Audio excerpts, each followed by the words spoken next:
Praise God. ദൈവശക്തി part 32. വിഷയം hallelujah. എൻ്റെ മഹത്വം മറ്റാർക്കും വിട്ടുകൊടുക്കില്ല. പ്രവചനം, വെളിപാട്, ദർശനം ഇവ ആധാരമാക്കി വചനം നിങ്ങളുമായി പങ്കുവയ്ക്കുവാൻ ആഗ്രഹിക്കുന്നു. ഹല്ലേലൂയ. ശത്രുവിൻ്റെ കോട്ടകളെ തകർപ്പാൻ തക്ക ദൈവശക്തി ദൈവസഭകൾക്കുണ്ട്. ഹല്ലേലൂയ, സ്തോത്രം. ഹല്ലേലൂയ. ദൈവസഭകൾക്ക് ഉണ്ട് എന്ന് പറയുന്നത് ഹല്ലേലൂയ, ഒരു വിശ്വാസിക്ക്, ഒരു അഭിഷക്തന് ശത്രുവിനോട് പോരാട്ടമുണ്ട്. ഹല്ലേലൂയ. അതാണ് ഹല്ലേലൂയ. എഫേസ്യർക്ക് എഴുതിയ ലേഖനം 6-ാം അധ്യായം. ഹല്ലേലൂയ. കർത്താവിൻ്റെ സർവായുധ വർഗം അവിടെ കൊടുത്തിരിക്കുന്നത് പോരാട്ടമാണ്. അതൊരു പ്രധാന വിഷയമാണ് ഒരു വിശ്വാസിക്ക്, ഒരു സഭയ്ക്ക്. ഹല്ലേലൂയ. അതാണ് പറയുന്നത്. Hallelujah, hallelujah, hallelujah, hallelujah. ദൈവശക്തി ദൈവസഭകൾക്കുണ്ട് എന്ന്. അതായത് പുറത്തുള്ള ജനം, അതായത് വിശ്വാസത്തിൽ അല്ലാത്ത ജനം, ആത്മീയ അനുഭവത്തിൽ അല്ലാത്ത ജനം അറിയേണ്ട വിഷയമാണ്. Hallelujah, hallelujah. സത്യദൈവത്തെ, ജീവനുള്ള ദൈവത്തെ, ദൈവശക്തിയെ ആ ജനം അറിയേണ്ടതായിട്ടുണ്ട്. അവർ അറിയുന്നില്ല, ഇന്ന് വരെയും അറിയുന്നില്ല. അത് ശത്രു അവൻ്റെ തന്ത്രം കൊണ്ട് തടഞ്ഞു വച്ചിരിക്കുകയാണ്. അതായത് സമുദായ സഭകളിലെ ജനങ്ങൾ അവർ സത്യം അറിയുന്നില്ല. അതുപോലെ തന്നെ മറ്റു മതങ്ങളിൽ നിൽക്കുന്ന ജനം ആ സത്യം അറിയുന്നില്ല. ഈ സത്യം അറിയിക്കേണ്ടത് ദൈവസഭകളാണ്. അതായത് ഈ സഭകളിൽ പെന്തക്കോസ്ത് ആത്മീയ അനുഭവമുണ്ടായിരിക്കണം. ഈ അനുഭവമുണ്ടായെങ്കിൽ മാത്രമേ മറ്റുള്ളവർ ഇത് മനസ്സിലാക്കുകയുള്ളൂ. ഹല്ലേലൂയ. അനുഭവം, പെന്തക്കോസ്ത് ആത്മീയ അനുഭവം എന്ന് പറഞ്ഞാൽ പരിശുദ്ധാത്മശക്തി, അതായത് ദൈവശക്തി, അതായത് കൃപാവരങ്ങൾ ആണ്. അതായത് ദൈവം തന്നിട്ടുള്ള വരങ്ങൾ സഭയിൽ ഉണ്ടാകുമ്പോൾ, അത് പലർക്കായിട്ടുണ്ട്. ആ അനുഭവം ഉണ്ടാകുമ്പോൾ, ആ വരങ്ങൾ കിട്ടിക്കഴിയുമ്പോൾ സഭയിൽ അത്ഭുതങ്ങളും അടയാളങ്ങളും വീര്യപ്രവർത്തികളും നടക്കും. ഹല്ലേലൂയ. അത് ദൈവം തന്നിട്ടുള്ളതാണ്. വചനത്തിൽ കൂടെ നമ്മോട് സംസാരിക്കുന്നു, നമ്മോട് പറയുന്നു. അത് തന്നിട്ടുള്ളതാണ്. അത് സഭ, ഒരു സഭ, ദൈവസഭ, അത് ആ സഭയിൽ അത് ഉണ്ടായിക്കഴിഞ്ഞാൽ ഈ ജനം രക്ഷയുടെ മാർഗത്തിലേക്ക് വരും. അതാണ് അവിടെ പറയുന്നത്. ഹല്ലേലൂയ. ശത്രുവിൻ്റെ കോട്ടകളെ തകർപ്പാൻ തക്ക ദൈവശക്തി ദൈവസഭകൾക്കുണ്ടെന്ന് കർത്താവ് തന്നിട്ടുള്ളതാണ്. ഹല്ലേലൂയ, സ്തോത്രം. യെശയ്യാവ് 42:8, ഞാൻ യഹോവ, അത് തന്നെ എൻ്റെ നാമം. ഞാൻ യഹോവ, അത് തന്നെ എൻ്റെ നാമം. ഞാൻ എൻ്റെ മഹത്വം മറ്റൊരുത്തനും ഹല്ലേലൂയ, എൻ്റെ സ്തുതി വിഗ്രഹങ്ങൾക്കും വിട്ടുകൊടുക്കില്ല. ഇത് ദൈവത്തിൻ്റെ നിയമമാണ്, ദൈവത്തിൻ്റെ ചട്ടമാണ്. ഹല്ലേലൂയ. അതിൽ നിന്നും മനസ്സിലാക്കേണ്ടത് പിശാചിൻ്റെ പ്രവൃത്തികളോട് ദൈവം ഇടപെടില്ല. അത് കർത്താവിൻ്റെ വെറുപ്പായിട്ടുള്ള വിഷയമാണ്. ഹല്ലേലൂയ. പ്രിയമുള്ളവരെ, കർത്താവിന് ഹല്ലേലൂയ, കർത്താവിൻ്റെ ആരാധന മറ്റൊന്നിനും കൊടുക്കരുത് എന്നാണ് അവിടെ പറഞ്ഞിരിക്കുന്നത്. ഹല്ലേലൂയ.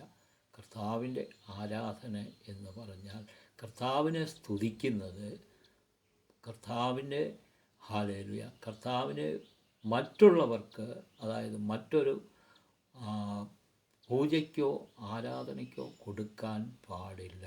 ഹല്ലേലൂയ, കൊടുക്കരുത്. ഇസ്രായേൽ ജനം അതായത് ഇസ്രായേൽ ജനത്തെപ്പറ്റി നാം പഠിക്കുമ്പോൾ ഹല്ലേലൂയ, ഇസ്രായേൽ ജനം കാളക്കുട്ടിയെ ഉണ്ടാക്കി ആരാധിച്ചു. Hallelujah, hallelujah. അതും ഇസ്രായേൽ ജനം മരുഭൂമിയിൽ മോശ നടത്തിക്കൊണ്ടിരിക്കുമ്പോൾ ഹല്ലേലൂയ, ഹല്ലേലൂയ, മരുഭൂമിയിൽ ഹല്ലേലൂയ, ഹല്ലേലൂയ, കർത്താവിൻ്റെ ഹല്ലേലൂയ അവരോട് മധ്യത്തിൽ ഉണ്ടായിരുന്നു. ആ സമാഗമന കൂടാരത്തിൽ ആ ജനത്തോട് ഇടപെട്ടുകൊണ്ടിരുന്നു. അവർക്ക് ഓരോ വിഷയങ്ങളും മനസ്സിലാക്കിക്കൊണ്ട് ഇരുന്നു. കർത്താവ് മനസ്സിലാക്കിയിരുന്നു. എന്നിട്ടും ഹല്ലേലൂയ അവർ ഒരു നിസ്സാര കാര്യമുണ്ടാകുമ്പോൾ ദൈവം ചെയ്യുമോ എന്നറിയുന്നതിന് മുൻപേ പിറുപിറുക്കും. അതുപോലെ തന്നെ ഞങ്ങൾക്ക് മിശ്രയമാണ് നല്ലതെന്ന് പറയും. അതായത് പിശാചിൻ്റെ കൂട്, പിശാചിൻ്റെ ആ തറവാട്, അതാണ് ഞങ്ങൾക്ക് നല്ലതെന്ന് ഇസ്രായേൽ ജനം പറഞ്ഞു. ഇസ്രായേൽ ജനമെന്ന് പറയുമ്പോൾ മനസ്സിലാക്കുക, ദൈവജനമാണ്, ദൈവത്തിൻ്റെ മക്കളാണ്, മറ്റുള്ളവരല്ല. അവരാണ് പറയുന്നത്. അപ്പോൾ നോക്കുക, ദൈവത്തിന് എത്ര വിഷമം കാണുമെന്ന്, എത്ര സങ്കടമുണ്ടായി കാണുമെന്ന്. അവരുടെ മധ്യേ വസിക്കുന്ന സമയത്താണ് രാത്രിയിൽ സ്തംഭവും പകൽ മേഘസ്തംഭവും നൽകി അവർക്ക് എല്ലാ അനുഗ്രഹങ്ങളും നൽകി അവരുടെ കൂടെ നിന്നിട്ടും ഇതായിരുന്നു ഇസ്രായേൽ ജനം. അതാണ് ഇന്നത്തെ വിശ്വാസികളെയാണ് അത് കാണിക്കുന്നത്. അന്ന് ഇസ്രായേൽ ജനമെങ്കിൽ ഇന്ന് പുതിയ നിയമത്തിൽ വരുമ്പോൾ ദൈവ മക്കളെയാണ് കാണിക്കുന്നത്. ഹല്ലേലൂയ. ഇസ്രായേൽ ആരാണ്? ഇന്നത്തെ ദൈവ മക്കളാണ്. ഹല്ലേലൂയ. ഇന്ന് ദൈവമക്കൾ ഭൗതിക കാഴ്ചപ്പാടുകൾക്ക് ആത്മീയതയേക്കാൾ മുൻതൂക്കം നൽകുന്നു. അത് മനസ്സിലാക്കുക. അതായത് ദൈവമക്കൾ എന്ന് നമ്മൾ പറയുമ്പോൾ പെന്തക്കോസ്ത് ദൈവസഭകളിൽ ഉള്ള ആത്മീയരെക്കുറിച്ചാണ് പറയുന്നത്. ഹല്ലേലൂയ. അവരാണ് ആത്മീയതയ്ക്ക് മുൻതൂക്കം കൊടുക്കാതെ ഭൗതിക വിഷയങ്ങൾക്ക് മുൻതൂക്കം കൊടുക്കുന്നത്. ഹല്ലേലൂയ. സ്തോത്രം, സ്തോത്രം. അതായത് ഒരു ആത്മീയൻ ഏറ്റവും അധികം സ്നേഹിക്കേണ്ടത് കർത്താവായ യേശു ക്രിസ്തുവിനെയാണ്. ഒരു ആത്മീയൻ, ഒരു വിശ്വാസിക്ക് ഈ ജന്മത്തിൽ ഒരു ജന്മമേ ഉള്ളൂ. ആ ജന്മത്തിൽ സ്നേഹിക്കേണ്ടത് കർത്താവായ യേശുവിനെയാണ്. ഹല്ലേലൂയ. എല്ലാറ്റിലും മീതെയായി സ്നേഹിക്കേണ്ട കർത്താവായ യേശുവിനെയാണ്. രണ്ടാമതായിട്ടാണ് ഹല്ലേലൂയ, ഒന്നാമതായിട്ട് കർത്താവായ യേശു ക്രിസ്തുവിനെ സ്നേഹിക്കുക. രണ്ടാമത് ഭൗതിക വിഷയങ്ങൾ. നമ്മുടെ കുഞ്ഞുങ്ങൾ കാണും, നമുക്ക് മറ്റ് വിഷയങ്ങൾ കാണും, സാമ്പത്തികമായിട്ടുള്ള മറ്റ് ആവശ്യങ്ങളുണ്ട് ജീവിതത്തിൽ, ഇല്ലെന്നല്ല. അതിന് രണ്ടാം സ്ഥാനം കൊടുക്കുക. ഇത് ഇന്ന് വിശ്വാസികൾ ദൈവസഭകളിൽ അധികം പേര്, എല്ലാവരെയും പറയുന്നില്ല, അധികം പേരും ചെയ്യുന്നത് ആത്മീയതയ്ക്ക് ഹല്ലേലൂയ മുൻതൂക്കം കൊടുക്കാതെ ഭൗതിക വിഷയത്തിൽ ഹല്ലേലൂയ അവർ ഓടുകയാണ്. ഭൗതിക വിഷയത്തിന് വേണ്ടി അവരുടെ ഉള്ളം പിടയ്ക്കുകയാണ്. ഹല്ലേലൂയ. അവിടെയാണ് കാര്യങ്ങൾ മനസ്സിലാക്കേണ്ടത്. ഹല്ലേലൂയ. ആ രീതി കൊണ്ട് ദൈവത്തിൽ നമ്മൾ വിളിക്കുമ്പോൾ പെട്ടെന്ന് മറുപടി കിട്ടാതെ വരുന്നു. Hallelujah, hallelujah. മറുപടി കിട്ടാതെ വരുന്നു. കാരണം ദൈവമക്കൾ ചെയ്യുന്നത് ഹല്ലേലൂയ ഒന്നാം സ്ഥാനം ഭൗതിക കാര്യങ്ങൾക്ക് കൊടുക്കും. ഹല്ലേലൂയ, പ്രൈസ് ഗോഡ്, സ്തോത്രം. ഭൗതിക കാര്യങ്ങൾക്ക്, ആ ഭൗതിക വിഷയങ്ങൾക്ക് ഒന്നാം സ്ഥാനം കൊടുത്തുകൊണ്ട് ആത്മീയ കാര്യങ്ങൾ രണ്ടാമതായി പോകുകയാണ്. അങ്ങനെയുള്ള ദൈവമക്കൾ ഒരു അപകടം വരുമ്പോൾ, ഒരു അസുഖം വരുമ്പോൾ, രോഗം വരുമ്പോൾ, മറ്റ് പ്രശ്നങ്ങൾ വരുമ്പോൾ അവൻ ഉള്ളത്തിൽ നിന്ന് വിളിക്കും, കർത്താവേ ഹല്ലേലൂയ, എനിക്ക് ഇത് സംഭവിക്കുന്നുവെന്ന്. ഇസ്രായേൽ ജനം പിറുപിറുത്തതുപോലെ പറയും, എനിക്ക് സംഭവിക്കുന്നു, ഞാൻ പ്രാർത്ഥിച്ചിട്ട് മറുപടി കിട്ടുന്നില്ലെന്ന് ഉള്ളിലെങ്കിലും തോന്നും. ഹല്ലേലൂയ, മറുപടി കിട്ടുന്നില്ല എന്ന്. കാരണം എന്താണ്? Hallelujah, hallelujah. കാരണം ഹാലേലുയ, വിശ്വാസി ആത്മീയൻ്റെ ഉള്ളിൽ കർത്താവിനല്ല ആ സമയത്ത് വിളിക്കും. അതല്ലാത്ത സമയത്ത്, സാധാരണ സമയത്ത് ആ ഉള്ളിൻ്റെ ഉള്ളിൽ നിന്നും കർത്താവേന്ന് വിളിക്കുന്നില്ല. അതിനർത്ഥം ഉള്ളിൽ ആ കർത്താവിന് ഒന്നാം സ്ഥാനം കൊടുക്കുന്നില്ല. ഹാലേലുയ. കർത്താവിന് ഒന്നാം സ്ഥാനം കൊടുത്തില്ലെങ്കിൽ, സ്നേഹത്തിന് ഒന്നാം സ്ഥാനം കൊടുത്തില്ലെങ്കിൽ, ആ സ്ഥാനം ശത്രു സാത്താൻ ഏറ്റെടുക്കും, കൈയിട്ടെടുക്കും. അവൻ്റെ തന്ത്രം അതാണ്. അതാണ് ആദമിനും ഔവയ്ക്കും പറ്റിയത്. ഹല്ലേലൂയ. അവൻ ശത്രുവിൻ്റെ വാക്ക് കേട്ട് കർത്താവിൻ്റെ വാക്ക്, യഹോവയായ ദൈവത്തിൻ്റെ വചനം വിട്ടുകളഞ്ഞു. അതാണ് ചെയ്ത ഏറ്റവും വലിയ തെറ്റ്. അത് വലിയ തെറ്റ് തന്നെ. നമ്മൾ ആലോചിക്കുമ്പോൾ തന്നെ മനസ്സിലാകുന്നു വലിയ തെറ്റ്. ദൈവത്തിൻ്റെ നന്മയെക്കുറിച്ചുള്ള നിത്യത, നല്ല ജീവിതത്തെ പറ്റിയുള്ള ആ സ്വർഗത്തിൻ്റെ അനുഭവം വിട്ടിട്ട് ശത്രുവിൻ്റെ വാക്ക് കേട്ട് കഴിഞ്ഞപ്പോൾ അവന് മരണം കിട്ടി. അതാണ് ഇവിടെയും ഇന്ന് ദൈവസഭകളിൽ ദൈവമക്കൾ ചെയ്യുന്നത്. Hallelujah, hallelujah, hallelujah, hallelujah. എന്നാൽ ഭൗതികമായതിനെയാണ് ഒന്നാമതായി സ്നേഹിക്കുന്നത്. അത് കർത്താവിൻ്റെ സ്ഥാനം, മഹത്വം കൊടുക്കുന്നില്ല ദൈവമക്കൾ. ഹല്ലേലൂയ. അത് ദൈവത്തിന് ചട്ടവിരുദ്ധമാണ്. ഹല്ലേലൂയ. ശത്രു ആ സ്ഥാനത്ത് കയറിക്കഴിഞ്ഞാൽ കർത്താവ് അവിടെ ഇടപെടുവാൻ ബുദ്ധിമുട്ടും. അതാണ് നമുക്ക് മറുപടി കിട്ടാത്തത്. കാരണം ഒരു മനുഷ്യൻ രക്ഷിക്കപ്പെടുന്നതിന് മുൻപ് കർത്താവ് എല്ലാം അവന് നൽകും. എന്നാൽ രക്ഷിക്കപ്പെട്ട് വിശ്വാസിയായി വചനം പഠിച്ച്, വചനം കേട്ട്, സുവിശേഷം കേട്ട് എല്ലാം അറിഞ്ഞു കഴിഞ്ഞിട്ടും എനിക്ക് മിശ്രയും വേണമെന്ന് പറയുന്ന പിറുപിറുപ്പ് ഈ ദൈവമക്കളുടെ ഉള്ളിൽ കിടപ്പുണ്ട്. അതായത് അവൻ അഭിഷക്തനല്ല. അഭിഷക്തനാണെങ്കിൽ ഒരു മിനിറ്റ് പോലും, ഒരു സെക്കൻഡ് പോലും ചിന്തിക്കില്ല. ഹല്ലേലൂയ, തിരിഞ്ഞ് ചിന്തിക്കില്ല. അതാണ് പ്രാർത്ഥനയ്ക്കുമ്പോൾ എനിക്ക് മറുപടി കിട്ടുന്നില്ല, തളർന്നു പോവുകയാണ്. അത് അഭിഷക്തരാകാത്തത് കൊണ്ടാണ്. അതായത് ഹല്ലേലൂയ, രക്ഷിക്കപ്പെടുമ്പോൾ വെള്ളത്താൽ സ്നാനമേൽക്കും. രക്ഷിക്കപ്പെട്ട് കഴിഞ്ഞു, കർത്താവിൻ്റെ സന്നിധിയിൽ വന്നു കഴിഞ്ഞു. കർത്താവിൻ്റെ സന്നിധിയിൽ വന്നു കഴിയുമ്പോൾ നമുക്ക് തിരുവചനമുണ്ട്. തിരുവചനം വായിക്കുക, വായിച്ച് മനസ്സിലാക്കുക. തിരുവചനത്തിൽ കൂടെ തിരുവെഴുത്ത് പ്രകാരം കർത്താവാണ് നമ്മോട് സംസാരിക്കുന്നത്. നമ്മളോട് പറയേണ്ട വിവരം കർത്താവ് ഈ വചനത്തിൽ, വേദപുസ്തകത്തിൽ തന്നിരിക്കുകയാണ്. അതും നമ്മൾ കയ്യിൽ വെച്ചുകൊണ്ട് അത് വായിക്കാതെ, അത് പഠിക്കാതെ, അതിൻ്റെ ഹല്ലേലൂയ ജ്ഞാനം ഉള്ളിൽ എടുക്കാതെ, ജ്ഞാനം എടുക്കുവാൻ വേണ്ടി വായിക്കുമ്പോൾ മനസ്സിലായില്ലെങ്കിൽ ഹല്ലേലൂയ, ഹല്ലേലൂയ പ്രാർത്ഥിക്കുക, പരിശുദ്ധാത്മാവിനോട് പറയുക. നോക്കുക, പ്രാർത്ഥിക്കുക എന്നല്ല, പറയുക എന്നാണ് പറയുന്നത്. അത്ര അടുത്താണ് പരിശുദ്ധാത്മാവ് നമ്മളോട് ഇടപെടുന്നത്. പറഞ്ഞാൽ വീണ്ടും വീണ്ടും പ്രാർത്ഥിച്ചാൽ, കർത്താവിനോട് പ്രാർത്ഥിച്ചാൽ, കർത്താവെ എനിക്ക് മനസ്സിലാകുന്നില്ല, മനസ്സിലാക്കി തരണം, വചനം വായിക്കുന്നത് അതിൻ്റെ ആത്മീയ അർത്ഥം എനിക്ക് കിട്ടണം എന്ന് പല പ്രാവശ്യം, അല്ലെങ്കിൽ ഒരു പ്രാവശ്യം, 2 പ്രാവശ്യം നമ്മളെ ഹൃദയത്തിൻ്റെ ശുദ്ധിയാണ് അവിടെ പറയുമ്പോൾ നിങ്ങൾക്ക് കിട്ടിയിരിക്കും. ആർക്കും ആ വചനജ്ഞാനം കിട്ടിയിരിക്കും. വചനജ്ഞാനം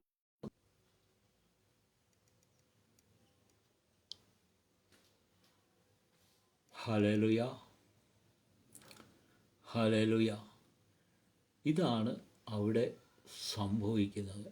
പലർക്കും ഇന്ന് ദൈവസഭകളിൽ 50% ജനവും രക്ഷയുടെ മാർഗത്തിൽ നിന്ന് കർത്താവ് വന്നാൽ എടുക്കപ്പെടുമോ എന്ന് സ്വയം ആലോചിച്ച് നോക്കുക. ഹല്ലേലൂയ, സ്തോത്രം ചെയ്യുന്നു, നന്ദിയോടെ സ്തോത്രം ചെയ്യുന്ന ദൈവത്തിന്. ഹല്ലേലൂയ. ലോകത്തിൽ സ്നേഹിക്കാൻ പലതുമുണ്ട്. ഹല്ലേലൂയ. അതിന് 2ാം സ്ഥാനം കൊടുക്കണം. കൊടുക്കാൻ ദൈവമക്കൾക്ക് കഴിയട്ടെ. ഹല്ലേലൂയ. പ്രിയമുള്ളവരെ, അതുപോലെ മറ്റ് ആചാരങ്ങൾ, വിഗ്രഹ പൂജകൾ, വീട്ടിൽ വയ്ക്കുന്ന മരിച്ചവരുടെ ഫോട്ടോകൾ, ഹല്ലേലൂയ, ദ്രവ്യാഗ്രഹം, ആഘോഷങ്ങൾ, ഇതൊക്കെയും ദൈവഹിതത്തിന് എതിരാണ്, ചട്ടവിരുദ്ധമാണ്. എന്തെന്നാൽ ഇത് ശത്രുവിൻ്റെ വഴികളാണ്. ഹല്ലേലൂയ. ഇതിൽ നമ്മൾ പ്രവേശിച്ചു കഴിയുമ്പോൾ ശത്രു നമ്മളോട് ഇടപെടും. അതാണ് ഹല്ലേലൂയ. അതാണ് കർത്താവ് അവിടെ ചെയ്തിട്ടുള്ളത്. ഹല്ലേലൂയ. കർത്താവ് നമ്മളോട് അകന്നു പോകുന്നത്, അതായത് നമുക്ക് തിരുവചനം, അതായത് വേദപുസ്തകം, വചനം നമ്മുടെ കയ്യിൽ എല്ലാം കർത്താവ് എന്താണെന്ന് നമ്മളെ ജീവിച്ച് കാണിച്ച് എല്ലാ വിവരവും കർത്താവിൻ്റെ ശിഷ്യന്മാരും എല്ലാം കാണിച്ചു തന്നിരിക്കുന്നു. അതായത് ന്യായാധിപന്മാരെ, ഹല്ലേലൂയ, പ്രവാചകന്മാരെ എല്ലാവരും എല്ലാ വിഷയവും പറഞ്ഞു തന്നിരിക്കുന്നു. അത് കൈ വെച്ചിട്ട് നമ്മൾ പഠിക്കാതെ ഗ്രഹിക്കാതെ മറ്റു വഴികളിൽ, ശത്രുവിൻ്റെ വഴികളിൽ പോകണ്ട. നമ്മൾ കർത്താവിൻ്റെ ചട്ടത്തിൽ നിന്നും വിട്ടു കഴിയുമ്പോൾ ശത്രു അവിടെ ഇടം പിടിക്കുകയാണ്. ഹല്ലേലൂയ. അവിടെയാണ് നമ്മൾ പതറിപ്പോകുന്നത്, പിന്മാറ്റത്തിലായി പോകുന്നത്. ഹല്ലേലൂയ. അതിന്ന് പെന്തക്കോസ്ത് സഭകളിൽ സംഭവിച്ചു കൊണ്ടിരിക്കുകയാണ്. എല്ലാ സഭകളിലും സംഭവിക്കുന്നു. ചുരുക്കം ആൾക്കാർ അഭിഷേകം പ്രാപിച്ചവരുണ്ട്. ഹല്ലേലൂയ. ഹല്ലേലൂയ. ഇതൊക്കെയും ഹല്ലേലൂയ, ഹല്ലേലൂയ, ഇതൊക്കെയും കർത്താവിൻ്റെ ചട്ടത്തിനും നിയമത്തിലും പെട്ടതല്ല, മറിച്ച് ശത്രുവിൻ്റെ സ്വഭാവങ്ങളാണ്. ഹല്ലേലൂയ. ഹല്ലേലൂയ. അവിടെ കർത്താവ് നോക്കില്ല. ഹല്ലേലൂയ. അതായത് കർത്താവ് നമുക്ക് പരിശുദ്ധാത്മാവിനെ തന്നിട്ടുണ്ട്. എന്തിനാണ്? ഹല്ലേലൂയ. വേദപുസ്തകം തന്നിട്ടുണ്ട്. അതിൽ കൂടെ കർത്താവ് നമ്മളോട് സംസാരിക്കുമ്പോൾ നമ്മൾ കർത്താവിനോട് സംസാരിക്കുകയാണ്. അതിൽ എഴുതിയിട്ടിരിക്കുന്നത് അത് പഠിക്കില്ല, വായിക്കില്ല. ഇതാണ് വരുന്ന പ്രശ്നം. നാം ശത്രുവിൻ്റെ ചെളിക്കുഴിയിൽ ചവിട്ടി നിന്നുകൊണ്ട്, അതായത് ശത്രുവിൻ്റെ വിഷയങ്ങളിൽ നാം ചവിട്ടി നിന്നുകൊണ്ട് ദൈവത്തെ വിളിക്കും. അതാണ് മറുപടികൾ കിട്ടാൻ വിഷമിക്കുന്നത്. ഹല്ലേലൂയ. ഇത് മനസ്സിലാക്കി തരുവാനാണ് ദൈവസഭയും ആരാധനയും ദൈവദാസന്മാരുമുള്ളത്. ഹല്ലേലൂയ. ഇത് മനസ്സിലാക്കി തരുവാനുള്ളതാണ്. ഹല്ലേലൂയ. ഹല്ലേലൂയ. പ്രിയമുള്ളവരെ, എങ്കിൽ മനസ്സിലാക്കുക, 10 കന്യകമാർ, ഹല്ലേലൂയ, 10 കന്യകമാർ മണവാട്ടികളാണ്. മണവാളനെ കാത്തിരിക്കുകയാണ്. അതായത് ഒരുങ്ങി ഏറ്റവും സൗന്ദര്യത്തോടെ, സൗന്ദര്യം എന്ന് പറഞ്ഞാൽ ആത്മീയമായി, ആത്മീയ ഗോളത്തിൽ, ആത്മീയ മണ്ഡലത്തിൽ നിൽക്കുന്ന ആ അനുഭവമാണ് അവിടെ കാണിച്ചിരിക്കുന്നത്. മണവാട്ടിയുടെ സൗന്ദര്യം. മണവാട്ടിയെ ഒരുക്കി 10 പേര് നിൽക്കുവാണ്. 10 പേർക്കും വ്യത്യാസം നമുക്കറിയാൻ പറ്റില്ല. ഹല്ലേലൂയ. എല്ലാവരും മണവാളൻ വരുമ്പോൾ, അതായത് മണവാളൻ വരുന്നു എന്ന് അവിടെ പറഞ്ഞിരിക്കുന്നത് കർത്താവിൻ്റെ വരവാണ്. ആ സമയത്ത് എടുക്കപ്പെടുവാൻ ഒരുങ്ങി നിൽക്കും. ഹല്ലേലൂയ. ഹല്ലേലൂയ. സ്തോത്രം. ഒരുങ്ങി നിൽക്കുമ്പോൾ, ഹല്ലേലൂയ, മണവാളൻ വന്നു. രാത്രിയുടെ യാമത്തിൽ വരുമ്പോൾ 5 പേർക്ക് പോകാൻ പറ്റുന്നില്ല. 5 പേരുള്ളിൽ പ്രവേശിച്ചു. 5 പേരുള്ളിൽ പോകാതിരുന്നത് അവരിൽ എണ്ണയില്ല, അതായത് പരിശുദ്ധാത്മാവ്, അഭിഷേകം ഇല്ല. ഹല്ലേലൂയ. പരിശുദ്ധാത്മ ശക്തിയാണത്, അഭിഷേകം. എണ്ണയില്ല എന്ന് പറയുന്നത്. പ്രിയമുള്ളവരെ, ഒന്ന് ചോദിക്കട്ടെ, ആത്മീകമായി ഒന്ന് ചോദിക്കട്ടെ. ഹല്ലേലൂയ. ഇത്ര വർഷങ്ങൾ സഭയിലുണ്ടായിട്ട് കർത്താവ് വരുമ്പോഴാണ് എണ്ണയില്ലെന്നറിയുന്നത്. അപ്പോൾ സഭയുടെ പ്രവർത്തനം എന്തായിരുന്നു? സഭയുടെ ആത്മീയത എന്തായിരുന്നു? സഭയിൽ പഠിപ്പിച്ചത് എന്തായിരുന്നു? ഈ 5 പേരെ തിരിച്ചറിയുവാൻ കഴിഞ്ഞില്ലല്ലോ. ഹല്ലേലൂയ. അവരിൽ എണ്ണയില്ലെന്നുള്ളത് കർത്താവ് ഒന്ന് പറയണം. ഹല്ലേലൂയ. പിന്നെ എന്താണ് ഇവിടെ സഭ നടക്കുന്നത്? ആത്മീയ സഭ നടക്കുന്നത്. ഹല്ലേലൂയ.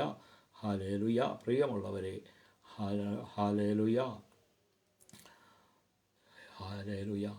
ഹല്ലേലൂയ. അതിനു മുമ്പ് അറിയേണ്ടതല്ലയോ, സഭയും വചന സന്ദേശവും എവിടെയായിരുന്നു? ഇതാണ് ഇന്നത്തെ സഭകളുടെ അവസ്ഥ. ഹല്ലേലൂയ. ആത്മീയതയ്ക്ക് 2ാം സ്ഥാനമാണ് കൊടുക്കുന്നത്. ഹല്ലേലൂയ. ഇതൊക്കെയും കർത്താവിനുള്ള മഹത്വം നാം കൊടുക്കാതെ ഇരിക്കുകയാണ്. അതാണ് കർത്താവ് പറയുന്നത്. എൻ്റെ മഹത്വം മറ്റൊരാൾക്കും വിട്ടുകൊടുക്കില്ല. നമ്മൾ ഡയറക്റ്റ് അത് കേൾക്കുമ്പോൾ അതിൻ്റെ ആത്മീയാർത്ഥം മനസ്സിലായില്ലെങ്കിൽ, ഹല്ലേലൂയ, കർത്താവിൻ്റെ ആ സ്ഥാനം, ദൈവത്തിൻ്റെ സ്ഥാനം ആർക്കും കൊടുക്കേണ്ട, ആർക്കും എടുക്കാൻ പറ്റില്ല. ഒരു ശത്രുവിനും എടുക്കാൻ പറ്റില്ല. ഹല്ലേലൂയ. എന്നാൽ അവിടെ കിടക്കുന്ന ആത്മീയ ആശയം ഇതാണ്. പ്രിയമുള്ളവരെ, ഇത് മനസ്സിലാക്കുക. Hallelujah, hallelujah, hallelujah, hallelujah. പിതാവിൻ്റെയും പുത്രൻ്റെയും പരിശുദ്ധാത്മാവിൻ്റെയും നാമത്തിൽ ഹാലേലുയ, ഹാലേലുയ. കേൾക്കുന്ന എല്ലാവരെയും അനുഗ്രഹിക്കട്ടെ. കർത്താവിൻ്റെ വരവിൻ്റെ നാളാണ്. ഉണർന്നും ജാഗരിച്ചും പ്രത്യാശിച്ചുമായിരിക്കുക. ഹാലേലുയ. ഇക്കാര്യങ്ങളൊക്കെയും മനസ്സിലാക്കുക. ഹാലേലുയ. ആമേൻ. ദൈവസ്നേഹത്തിന് ഒന്നാം സ്ഥാനം കൊടുക്കുക. കാരണം ഈ പൈശാചിക ലോകത്തിൽ, ശത്രുവിൻ്റെ ലോകത്തിൽ, ഹാലേലുയ, ദുഷ്ടതയുടെ ലോകത്തിൽ, കഷ്ടത്തിൻ്റെ ലോകത്തിൽ, മ്ലേച്ഛതയുടെ ലോകത്തിൽ, ഹാലേലുയ, നമുക്ക് സ്ഥാനമില്ല. ഹാലേലുയ, നമുക്ക് സ്ഥാനമില്ല എന്ന് പറയുന്നത്, ഹാലേലുയ, ഇവിടെ നാം അന്യരും പരദേശിയുമാണ്. ഹാലേലുയ. നമ്മുടെ ലോകം കർത്താവായ യേശു ക്രിസ്തുവാണ്. നമുക്ക് ജയമുണ്ട്. നമുക്ക് ഹാലേലുയ ഒന്നിനെയും ഭയപ്പെടേണ്ട. അഭിഷക്തന് ശത്രുവിനടുത്ത് വരുവാൻ കഴിയില്ല, അവൻ തെറിച്ചു പോകും. ഹാലേലുയ. അഭിഷേകം പ്രാപിക്കുക, മറുപടി ഉടൻ കിട്ടും. നമ്മുടെ പ്രാർത്ഥനയ്ക്ക് അഭിഷേകത്തിൽ വരണം. അതാണ് പെന്തക്കോസ്ത് അനുഭവം. അതിനാണ് പെന്തക്കോസ്ത് സഭകളുള്ളത്. കർത്താവായ യേശു ക്രിസ്തു പഠിപ്പിച്ചത് പുതിയ നിയമം. Hallelujah, hallelujah. ഇത് പറഞ്ഞുകൊണ്ട് ഞാൻ എൻ്റെ വാക്കുകളിൽ ചുരുക്കുന്നു. ദൈവം നിങ്ങളെ അനുഗ്രഹിക്കട്ടെ, എന്നെയും അനുഗ്രഹിക്കട്ടെ. ഹാലേലുയ. നമുക്ക് ഒരുങ്ങിയിരിക്കാം. ആമേൻ. സ്തോത്രം.